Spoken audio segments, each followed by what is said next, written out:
Kuwa gatanu tariki 6 ukwezi kwa kabiri, iri ni isezerano ry'umunsi cyangwa se ijambo ry'umunsi. Turaza gusoma muri Bibiliya zacu muri Luka ibice 8, turahera ku murongo wa 40 tugere kwa 56. Uyu ni wa mwanya nshuti bakundwa bavandimwe twihaye wo gusoma Bibiliya. Twifashisha Bibiliya, tukifashisha ndetse n'ibindi bitabo by'inyigisho. Nicyo gituma tubinginze kandi tubasaba kugira ngo Uwiteka Imana ishobora byose, yo idahwema kutugirira neza, igihora ibaha umugisha. Dusome Bibiliya. Umutwe ijambo ry'umunsi: haza umuntu witwaga Yayiro, umutware w'isinagogi. Muri Luka ibice 8 umurongo wa 40 haranditse ngo Yesu umutwe w'amagambo muri Bibiliya handitse ngo Yesu akiza umugore azura umwana wa Yayiro. Ku murongo wa 40 turasanga amagambo meza avuga ngo Yesu akigaruka abantu baramwakira kuko bose bari bamutegereje. Nuko haza umuntu witwaga Yayiro, umutware w'isinagogi, araza yikubita imbere y'ibirenge bya Yesu, aramwinginga ngo aze iwe, kuko yari afite umukobwa w'ikinege wari umaze imyaka nka 12 avutse kandi yari agiye gupfa. Akigenda abantu benshi baramubyiga. Haza umugore uri mu mugongo wari ubimaranye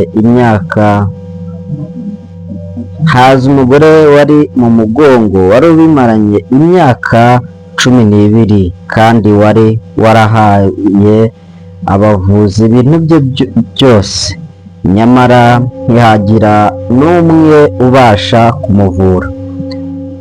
Nuko amuturuka inyuma akora ku ncunda z'umwenda we, uwo mwanya amaraso arakama.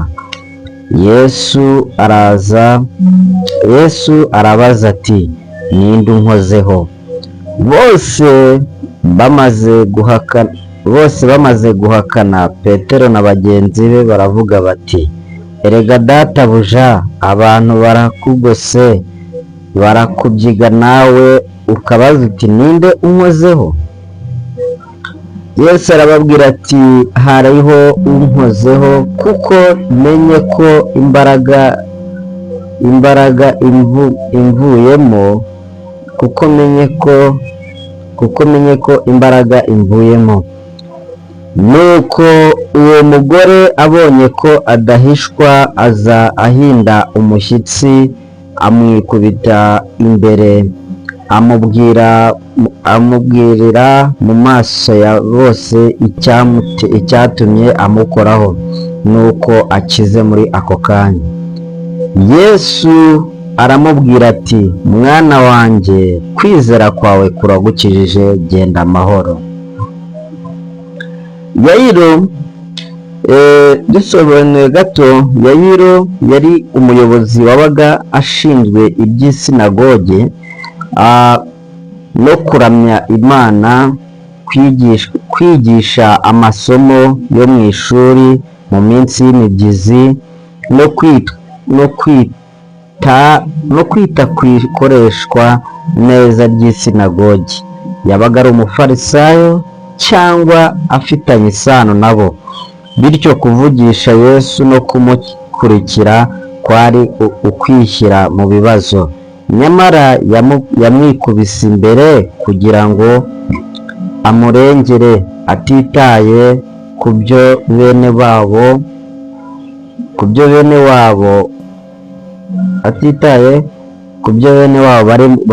bari bavuge.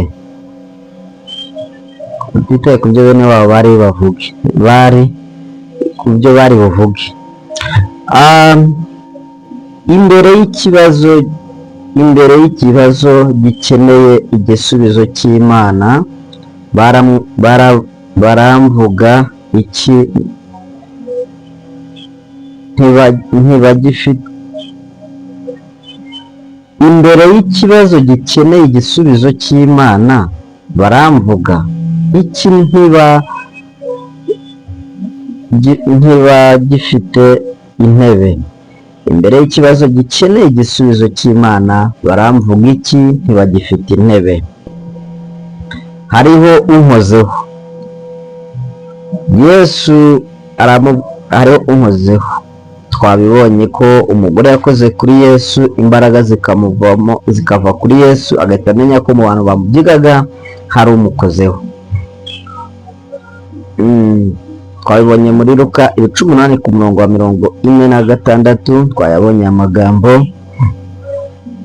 Tugeze ku murongo wa 49, nuko akivuga haza umuntu uvuye mu nzu ya wa mutware w'isinagogi ati, umukobwa wawe yapfuye, wikwirirwa urushya umwigisha.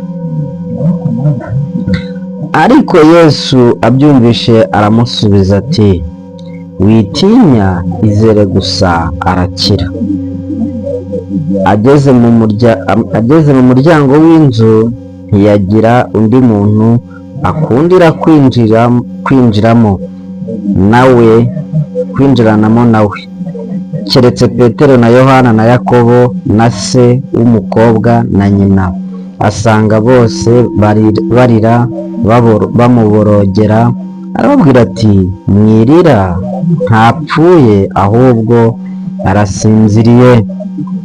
Baramuseka cyane kuko bari bazi ko yapfuye. Amufata ukuboko avuga cyane ati, mukobwa, byuka. Umwuka we uragaruka. Uwo mwanya arahaguruka. Yesu abategeka ko bamufungurira. Ababyeyi be baratangara cyane, ariko arabihanangiriza ngo batagira uwo babwira ibyabaye. Ibibaye. Dusubiye kuri wa mugore wakoze kuri Yesu, uyu mugore nubwo yari amaze imyaka 12 mu ntege nke z'uburwayi, yarahatanye kugeza akoze kuri Yesu. Amaze kumukoraho yahise akira.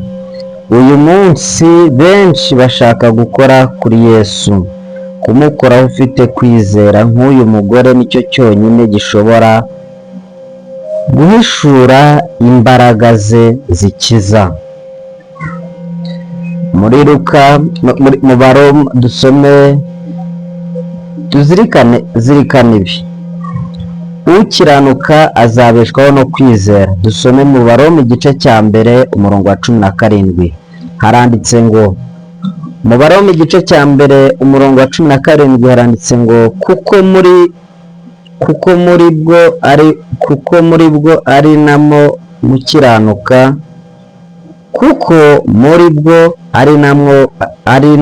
gukiranuka, kuva ku Mana, guhishurirwa guheshwa no kwizera, kugakomezwa nako, nk'uko byanditswe ngo, ukiranuka azabeshwaho no kwizera.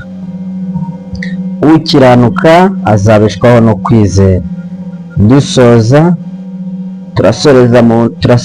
turaririmbana indirimbo ya 73 mu ndirimbo z'agakiza.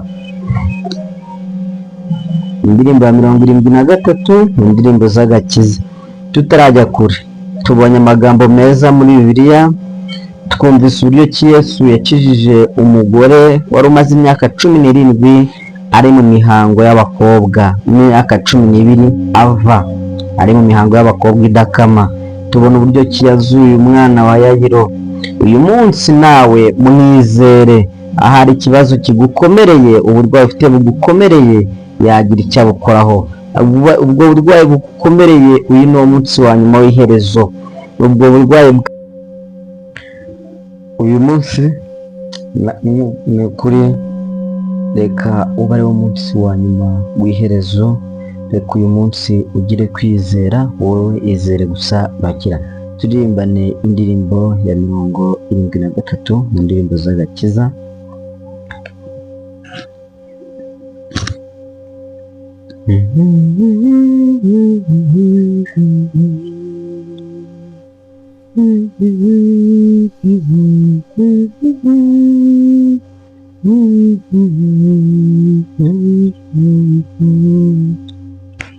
Nshuti byushidikanyamo, ubishyira umwami Yesu, uwizera umwami Yesu,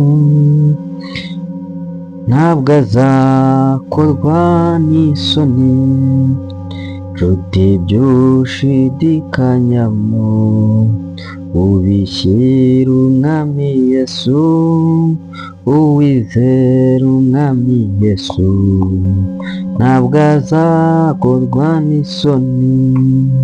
Ndakwizeye, ndakwizeye, ndakwizeye mwami Yesu, ndakwizeye, ndakwizeye, nizeye ijambo ryawe.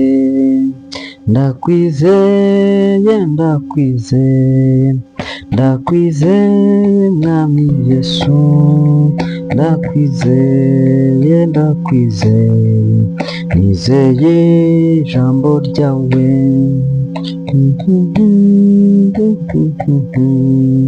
Wihana ibyaha byawe, wihana ibyo byaha byawe, wezwe no mu maraso, kandi arakwambika ukuri. Wihana ibyo byaha byawe, wezwe no mu maraso ye, kandi arakwambika ukuri, kugeza ubwo azajya kujyana. Arakwambika imbaraga, arakwambika ukuri, kugeza ubwo azajya kujyana. Ndakwizeye, ndakwizeye, ndakwizeye, ndakwizeye, ndakwizeye mwami Yesu, ndakwizeye, ndakwizeye, nizeye ijambo ryawe. Ndakwizeye, ndakwizeye, imiruho yawe yose uyereke umwami Yesu, naho waca mu gicuku ntabwo Yesu yakureka. Imiruho yawe yose uyereke umwami Yesu, naho waca mu gicuku ntabwo Yesu yakureka. Ndakwizeye, ndakwizeye, ndakwizeye, ndakwizeye, ndakwizeye mwami Yesu, ndakwizeye, ndakwizeye, ndakwizeye, ndakwizeye, nizeye ijambo ryawe, kandi umunezero wawe umenyekane kwa Yesu. Niwe mwami muri byose, niwe uzaguha umugisha, kandi umunezero wawe umenyekane kwa Yesu. Niwe mwami muri byose, niwe uzaguhaza ukuri, niwe uzaguha umugisha, niwe uzaguhaza umugisha. Ndakwizeye, ndakwizeye, ndakwizeye, ndakwizeye, ndakwizeye mwami Yesu, ndakwizeye ndakwizeye, nizeye ijambo ryawe, niyegurira umukiza mu bwenge n'umutima, kuko abasha gutunganya ubugingo bwawe bwose. Wiyegurira umukiza mu bwenge n'umutima, kuko abashaka gutunganya ubugingo bwawe. Ndakwizeye ndakwizeye ndakwizeye ndakwizeye, nizeye ndakwizeye mwami Yesu, ndakwizeye ndakwizeye, nizeye ijambo ryawe. Mana nziza, Mana ishobora byose, tumaze kumva ijambo ryawe, twumvise uburyo wakijije uriya mugore wari umaze imyaka 12 ari ava, twumva uburyo wazuye umwana wa Yayiro. Duhagaze natwe mu kwizera, turakwirinze kugira ngo kuri uyu munsi ugire ibyo uhindura, uduhindure icyuma cyawe, uduhindure igikoresho cyawe. Mu burwayi bwacu dukize, mu bupfubyi bwacu dufashe, mu rushako rudakomeye dukomereze, mu ngo dukomeze, mu rukundo dukomereze, mu izina rya Yesu. Mu mirimo udufashe, utuzurire ibyapfuye, utuzurire udukize abarwayi, tugarurire ibyagiye mu izina rya Yesu. Abari bavuye mu ngo zabo, reka ubagaruremo, reka ugarure ibyiringiro. Data mwiza, abari bihebye bafimurize, kandi Data mwiza, n'abavuye muri uyu mubiri aheze habe mu ijuru. Reka Data mwiza, abagore bari barataye ingo zabo bagaruke basubire mu ngo zabo, abagabo bari barataye ingo zabo basubire mu ngo zabo mu izina rya Yesu. Reka abana bari bamaze gutorongera bagarure mu miryango mu izina rya Yesu. Bana natwe rero, ubana na buri wese, ugiye kukwizera kandi ugiye gukomerera mu kwizera, ni mu izina rya Data n'Umwana n'Umwuka Wera nsenze nizeye, amen.